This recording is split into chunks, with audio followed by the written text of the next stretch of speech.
Well, one of the things that is clear in terms of what leads to behavior is something people can experience.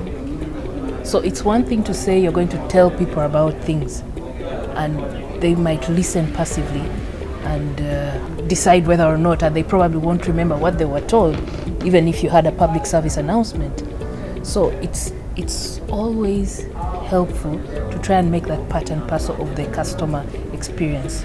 So in a discussion we had earlier, the point was made about financial service providers need to find ways of embedding the consumer protection elements in the service up front and make it part and parcel of what people are signing on to, that you're aware of what you're getting into.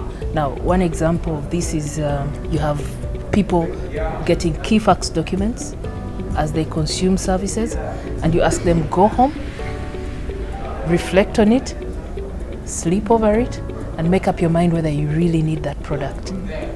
This is the total cost of credit. This is the length of time you'll be paying. This is what it all means to you. Is that something you can work with? So that by the time people come back to you to say, I actually want it, they've thought through. So there's need to build in some of those elements in the consumer experience. There's also need to be proactive as regulators in how we can protect the consumer. What are the arrangements for consumer education? At what time do they kick in? Who takes the lead? Which aspects of consumer education should be done by which stakeholder?